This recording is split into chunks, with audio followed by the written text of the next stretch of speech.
یہ جو ہماری قوم آج جمعے کے بیانات میں آ کر علماء کے سامنے نہیں بیٹھ رہی، اس کی وجہ کیا ہے؟ ہمارے علماء نے تیاریاں کرنا چھوڑ دی۔ بہت ہی کم آپ کو ایسے عالم ملیں گے جو ہر جمعے کے بیان کی تیاری کے لیے قرآن کھولیں، تفسیر کھولیں، حدیث کھولیں، شرح کھولیں، فقہی عبارات نکالیں، اکابرین کی تعلیمات کا نچوڑ نکالیں، تب ایک مدلل بیان بنا کر پبلک کے سامنے پیش کریں۔ کیا ضرورت ہے؟ تقریروں کی کتابیں لے لیں، ایک آیت کی تفسیر دیکھی، بس بیان کر دیں گے، آدھا گھنٹہ تو نکالنا ہے۔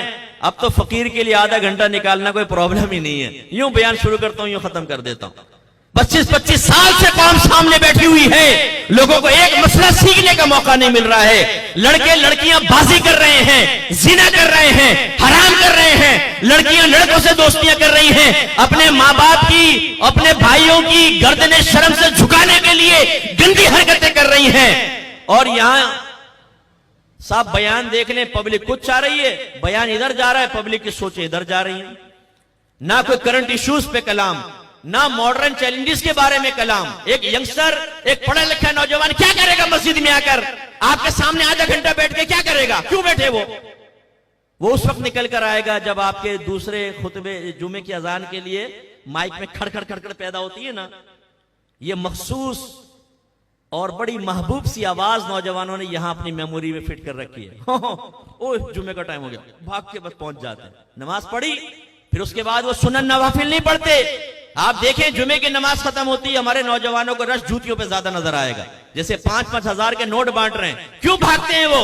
ہم نے بیزار کیا ہے انہیں، علماء نے بیزار کیا ہے، ہمارے جمعے کی نمازیں پڑھانے والوں نے قوم کو بیزار کیا ہے دین سے۔ جب ایک نوجوان کی ریکوائرمنٹ بھی پوری نہیں ہوگی، وہ کیوں آگے آپ کے سامنے بیٹھے گا؟ ہم نے ایک لسٹ بنائی ہے کہ آج کل نوجوانوں کے یہ مسائل ہیں۔ مسائل کیا ہیں؟ اس کے اسباب کیا ہیں؟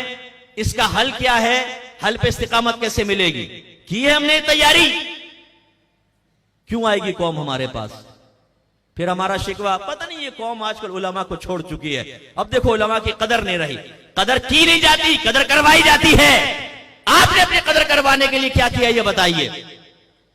قوم کو برا بھلا کہنے سے بہتر یہ ہے کہ میں اور آپ اپنے گریبان میں جھانکیں اور اپنے بارے میں غور و تفکر کریں کہ ہم نے قوم کو کیا دیا۔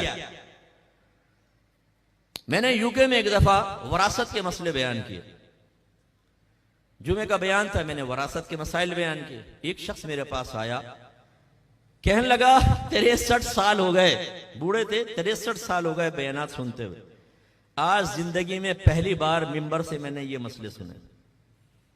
ایسی ایک جگہ میں نے تقدیر کے مسائل بیان کیے، مسئلہ تقدیر کو بیان کیا، اس کی اقسام ذکر کی۔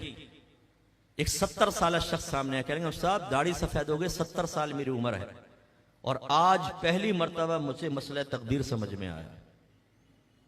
جو عقائد سے متعلقہ چیزیں ہیں، جو احکام شرعیہ عملیہ ہماری زندگی کے لیے انتہائی ضروری ہیں، گناہان صغیرہ و کبیرہ و ظاہریہ اور باطنیہ، جن کا جاننا ہم پر فرض عین ہے، جن کی معرفت اور علاج، ان پر کوئی کلام نہیں۔ سنجیدگی کے ساتھ، استقامت کے ساتھ، ایک ترتیب کے ساتھ، ایک روڈ میپ بنا کر، نو۔ سوشل میڈیا پہ لوگ بیٹھے ہوئے ہیں، ایک ہاتھ میں قرآن، دوسرے ہاتھ میں حدیث لے کر، بخاری لے کر ہماری قوم کے بچوں کو ذہن خراب کر رہے ہیں۔ لیکن ہیں ہم یہ ذہن بنائیں یار اس چیلنج کا میں مقابلہ کروں گا، نہیں، بھاڑ میں جائے۔ کھانے پینے سے فرصت ملے، دوستیاں نبھانے سے فرصت ملے، بیوی بچوں کے لاڈ اٹھانے سے فرصت ملے تو نبی کریم کے دین کو بھی دیکھ لیا جائے گا۔ لوگ تباہ ہو رہے ہونے دو، ہمیں کیا ضرورت؟ غلط۔ اگر ہم صاحب علم حضرات ہی ان چیزوں کا رد نہیں کریں گے، اپنی قوم کو اس لعنت اور اس خطرے سے نہیں بچائیں گے، میں یقین سے کہتا ہوں آپ کی آنے والی نسلیں بھی نہیں بچیں گی۔